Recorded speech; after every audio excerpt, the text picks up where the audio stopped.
Boom, we are live. Ladies and gentlemen, boys and girls, welcome to the Nolan Hawkeye Anthony YouTube channel. And I thank all of you for being here wherever you may be, and of course, however you may be listening.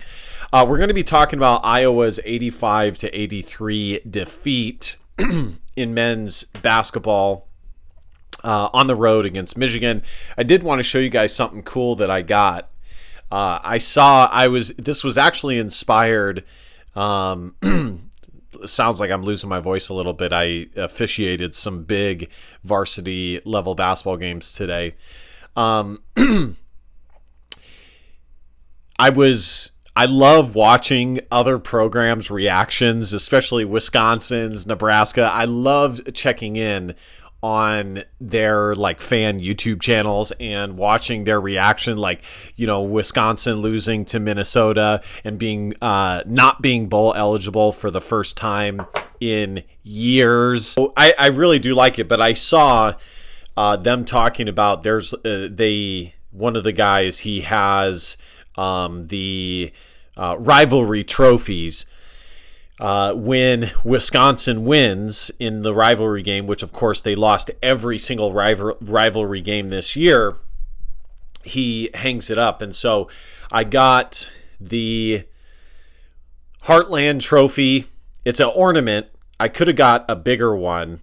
Of course, you guys will be able to see this when I record on my other recording camera. But I wanted to just show it to you guys really quickly. I think it looks good. It's really a solid ornament. It's actually an ornament, if you guys can see that. Obviously, I'm not being paid to promote this or anything, but I think it's just a nice little unique thing to add in the background. I got to find a place where I can hang it prominently. All right, let's jump into Iowa men's basketball's defeat to Michigan. So I'm just going to go right off the cuff here. Iowa really did not start the game the best. They were down by double digits. I think at one time it was 20-6. Now, luckily for Iowa, it was very early in the game. But I'm looking at all the stats here on the side. So if you guys see me looking away, that's what I'm looking at. But they battled back. Owen Freeman got into foul trouble, which, he's dealt with that quite a bit throughout his career. That's definitely something that he works on. But I think he has actually been better this year. The first foul that he got, the Iowa coaches did not like it. I do think it was a little ticky-tacky that they gave it to him, especially such a prominent player.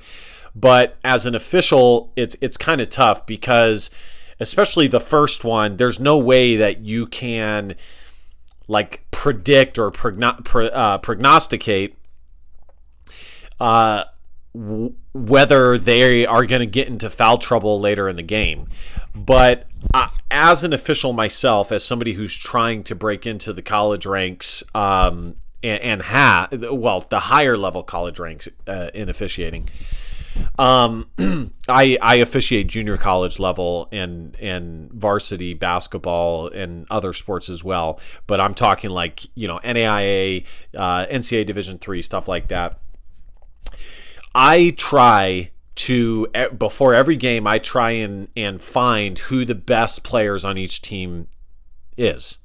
2 to 3 guys, especially the top 2, or possibly the best player, especially if he's a big man. Any foul that they get, my philosophy is I want to make it count. I want it to be he was hammered. It's definitely a foul. There's no discrepancy. Boom, got it. So I do think the first one was a little ticky-tacky. Fran did not like it at all. And then a minute later, Michigan's player, I think it was their point guard, got it was an inbounded pass from the end line, the baseline. Owen Freeman was caught in bad position. The guy did a pump fake, got Owen Freeman in the air, got him with the foul, 2. So he basically had to sit the rest of the first half. Now, for what it's worth, I think Riley Mulvey gave great minutes. I think Evan Bronze gave great minutes, and they even put Chris Taggio in there. I can't remember if Chris Taggio got in there in the first half. I do think that he did get in there in the first half, and I think that they played hard, especially Mulvey. You can tell that he does not have a ton of game experience. He's not as smooth of a basketball player. But I actually like his minutes a lot, and I think Fran can absolutely use him. I mean, he's the tallest guy that Iowa has. He is a little bit skinny, but he's 6'11", and he plays really, really hard. And at the very least, he can go super hard on the defensive end. And I actually think offensively, he does a great job of trying to get like second chance points, diving to the basket from pick and rolls and stuff like that. So I think he gave good minutes. But suffice it to say, Iowa battled back in the first half. They got it within 3. It was 40-37 at half. I think it was even 37. It was 38-37. Iowa got to within 1. Then we go to the second half, and Iowa takes the lead with about 16 minutes to go. They basically took the lead immediately in the second half. I'm pulling it up right here. Let's see, because ESPN has the game run. So with 15:42 left to play in the second, Iowa was up 48-46. They kind of went back and forth for a little while after that. Iowa was still up by 1 point with 14:43 to go in the second half. And then that is where Michigan went on their run. Literally, Iowa was up 51-50 with 14:43 left to go, and then jumped to 13-36, and it was already 55-51 in Michigan's favor. Iowa chipped away a little bit, but Michigan really did start to go on a run. Iowa did keep it kind of close for a couple of minutes, all the way to the 11-minute mark. But then Michigan scored multiple possessions in a row. They went up 66-60, 68-61, 70-61, and that is when Fran McCaffrey took a timeout around that lead. It went back and forth. Michigan did go up by 11 with 7:16 to go in the second. Actually, I think that's where Fran McCaffrey took the timeout. And then Iowa started to chip away. We go 4:05 left in the second. It's 79-72 in Michigan's favor. Then with 1:08 to go, it was 81-80. Iowa forced Michigan into bad turnovers. Josh Dix, Owen Freeman, Price Sanford. It's hard to remember all who made the shots. But Price Sanford made a jumper with 1:08 to go, and they were down 81-80. And then Peyton Sanford hits a huge jumper, huge three-point shot to go to tie the game at 83 apiece. Let me see if I can get this squared away here. 20 seconds left to go. Peyton Sanford made a three-point shot. And Michigan, I believe, called the timeout. And they have a set. Drew Thelwell was guarding Michigan's best performing player of the game, the point guard, very hard. He took him at the top of the key. Actually, Golden, it looks like, had 20 points for Michigan. Let me get back to the other stats here. Trey Donaldson had 18 points. And it looked like he was going to be the one that they were trying to get open for a bucket. And they set a screen for him, and Drew Thelwell is there. But there was some traffic on the rub screen that they gave, and it gave the guy who got the last second shot just enough space, just enough time to have just that much of a head start over Price Sandfort. Had the first step, Roddy Gale Jr. He got to the rim. Owen Freeman was a little bit late in his rotation. Tried to pin it off the backboard. They called it goaltending, which it was. It did hit the backboard first when Owen Freeman made contact. He was just half a second short in his rotation. By the way, before we get to the final play for Iowa, there was a play earlier in the game where Michigan's point guard with the dreads did this like insane in-out dribble where he faked it like he was going this way, brought it back this way, and Lajai Dembele got so turned around that he fell straight on his rear. I mean, credit to him. I mean, the guy is 6'9". To guard some of these lightning quick point guards with mad handles is tough. It's tough. And Lajai Dembele, for his size, is extremely athletic, moves very well for his size. But it was such a quick move. That's what happens to the big guys, is these point guards will have a quick move, and the big guys will, their mind tells their body to react just as quickly, but of course they can't, and that's when their body loses the coordination and they end up on their butt. It happened in the first half. If you guys haven't seen it, definitely go and check it out. Poor guy, but he still played hard after that. And then Iowa is in the half-court set for a final shot. They were definitely trying to get Price Sandfort the ball or Peyton Sandfort. They had some double action there. And I don't know why they did this. Fran is usually really good at out-of-bounds sets. I mean, he's like one of the best in the entire country. But the play that they got was a cross-court all the way to the other side, short corner three. Price Sandfort gathers it. He immediately has somebody on him, takes the shot, and he misses. Now, I do just want to say that, well, actually, let me start here. It was obvious to me, because you might be asking yourself, well, why didn't Fran go for two? Why didn't Fran try and score a layup? And that's a fair point. I mean, he could have tried to get Owen Freeman the ball in the low block for a quick post move for a two-pointer.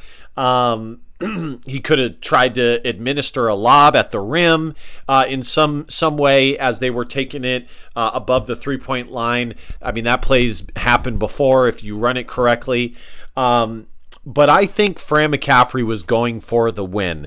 I think he knew that his team had really battled, and they exerted all the energy they had to be that close in the game.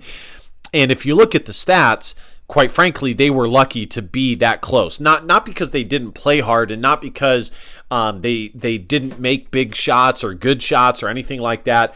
But if you look at some of the major stats, as I'm about to tell you guys here momentarily, Michigan, if it weren't for the turnovers that they had, Michigan could have won this game by 10 points. But I think that that's actually a point in Iowa's favor, that even when it was not their best defensive night, even when it wasn't their best rebounding night, even when it wasn't their best free throw shooting night, they still found a way, and Owen Freeman got into foul trouble early.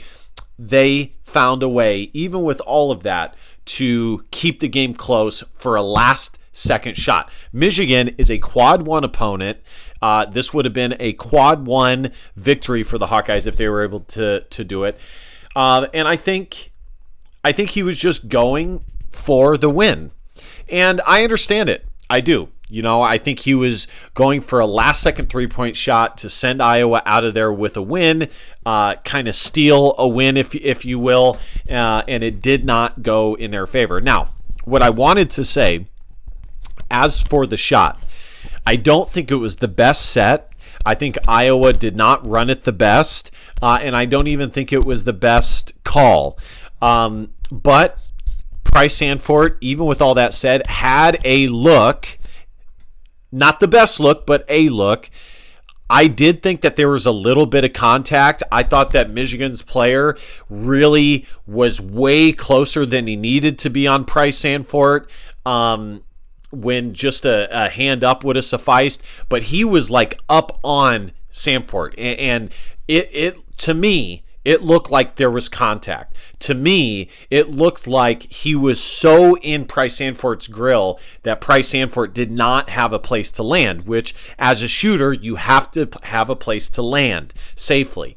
But at the same time, in fairness to the refs, as a high-level ref myself, being on the road and calling a three-point foul on the last second is a brutally tough call to make. Okay?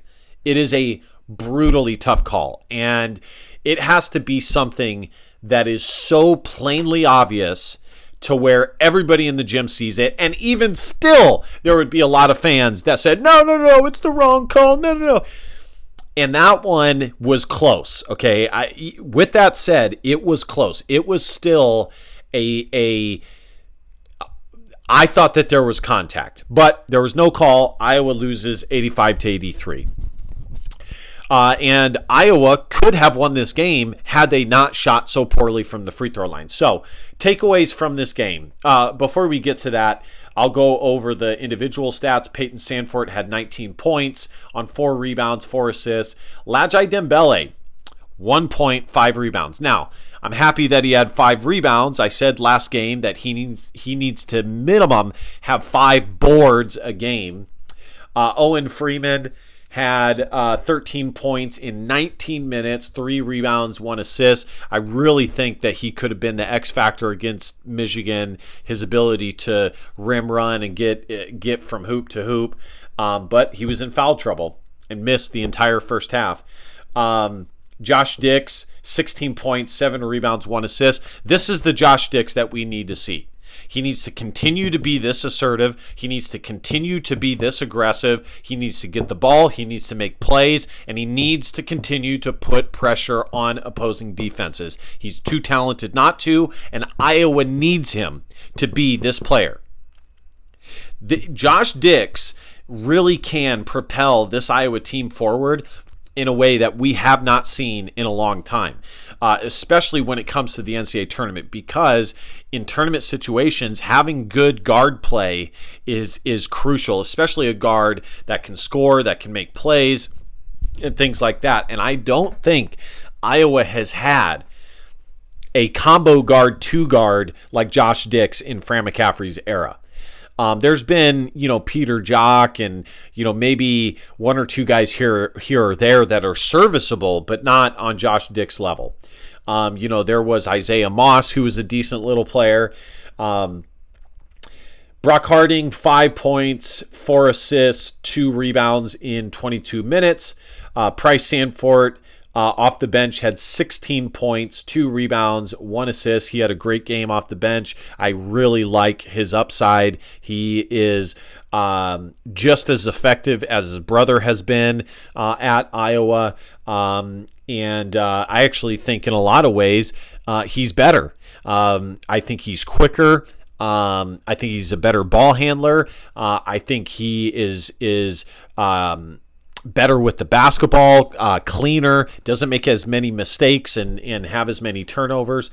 Drew Thelwell, I think, played hard, gave Iowa good minutes. He had 19 minutes, 2 assists, 10 points. Like I said, Riley Mulvey played 8 minutes, 1 point, 2 rebounds. He missed his second free throw. Chris Taggio, the true freshman, who's likely going to probably end up redshirting this year, 4 minutes, 2 rebounds, 2 points. Evan Bronze, 3 minutes, 0-0-0 across the board. So key takeaways as we wrap this video up. Iowa allowed Michigan to shoot 55% from the floor. Yes, Michigan was at home, but that's unacceptable. That is way too good. They need to clean that up. Iowa's defense, dating back to the second half against Northwestern, has not looked good. They still played hard. I'm not against the effort. The effort was there, and yes, they missed Owen Freeman. But to allow a team to shoot 55% is too much. Something's not right. Either Michigan was getting too many touches in the lane. I think most of what it was is Iowa allowed Michigan's point guards to get in the lane far too much for far too easy of baskets. And then, of course, Michigan does have 2 7-footers, which, of course, plays a role in this as well. Let's see. Iowa, on the other hand, shot 41%. Not very good either. You know, again, how Iowa was still in this game is crazy. But Iowa shot 19. They shot 32 of 77. So they had 77 field goals compared to Michigan's 58. So that's 9. Yeah, I think that's 19 more shots, which that's a lot. I mean, when it comes to actual points on the board, that's a lot. That gives you 19 more opportunities to add more points that your opponent does not have. 3-point percentage, Iowa went 9 of 27, 33%. Michigan went 4 of 20 for 20%. So that's not bad that Iowa held them to 20% there. Free throw percentage. This is a huge issue and has been an issue all season long. I don't know what the issue is, as Iowa is usually a solid free throw shooting team.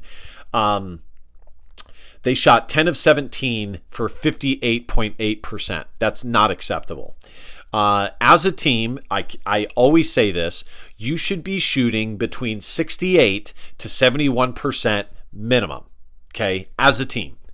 Every single game, plain and simple. Total rebounds, another issue that Iowa has had this year. 30 total rebounds Iowa had to Michigan's 45. They were out-rebounded by 15 rebounds. Not acceptable. But I knew that this was going to happen when I saw Michigan's game against Wisconsin, that they beat Wisconsin, a ranked team, on the road. Again, Michigan is a good team, and they seem to have a solid new coach. But again, it's not acceptable. If Iowa wants to be better, and I think they already are at this point, but if they do want to be better than preseason expectations, those are the areas that they need to improve. And they are improvable. It's not like Iowa is disastrously out smaller than the opposing teams. I mean, maybe Michigan, but it's just collectively as a group, they need to commit to rebounding. Assists 13 to 15 in Michigan's favor. Blocks 2 to 3 Michigan favor. Steals 5 to 3 in Iowa's favor. Turnovers, and this is why Iowa was in the game, and this is why they had 19 more shot attempts. Turnovers 4 for Iowa, 17 for Michigan. So my takeaways. This is a good loss, if there is such a thing. This definitely was a winnable game for Iowa. Obviously I wish that they had gotten this victory, because this victory this early in the year would have put Iowa in prime position for the NCAA tournament. To be able to pick up a quad one victory this early in the year would have been huge. Absolutely huge. I'm just pulling up the net rankings behind me here. So, but they didn't get it. And how much you lose and how you lose definitely factors into ratings as well. Okay. There were some good things in this game. Like I said, I liked how they competed. I liked that Iowa played hard. And when it is a good sign that certain things were not going in their favor, and they still found a way to keep this game close. So Iowa is 59th in the net ratings for games through December 6th. I don't know if this other one that I'm looking at is accurate, that has Iowa, let's see, 54th or 59th, I think. No, 59th. I don't think that they'll fall after this loss, as this was a quad one loss. Iowa coming up has two huge opportunities for big wins. Iowa State at home and against Utah, who is currently one in a neutral site game, who is one spot ahead of Iowa in the net rankings. I think Utah is only slightly behind Utah State as far as talent goes, but they are, of course, or at one time was a Power 4 level school or Power 5 level school. So Iowa right now is 2-0 in quad 2 games, but they're 0-2 in quad 1. And last year, this was the problem. Iowa was actually quite good as far as quad 2, quad 3, quad 4 games go, but they very much struggled in quad 1. But it's understandable. I mean, quad 1 games are difficult. They are hard. And who knows, maybe Iowa, their win against Northwestern will propel to a quad 1 victory. What it is now is not what it will always be. I think the one that Iowa will look back at and wish that they got was the game against Utah State, who currently is net ranked 22nd. Let's see where Iowa's RPI is at. Iowa's RPI is 41st, which is not bad. RPI is still included in the NCAA tournament resume. Not as much as net is, but it is definitely taken under consideration. Let's see here. Washington State is 69th in the net and 35th in RPI, which is actually quite good. Utah State 22nd in net, RPI 6th. Northwestern is 67th in net, 69th in RPI. And Michigan, who they just lost to, is 21st in net, 14th in RPI. And then Iowa State is 15th in net, 31st in RPI.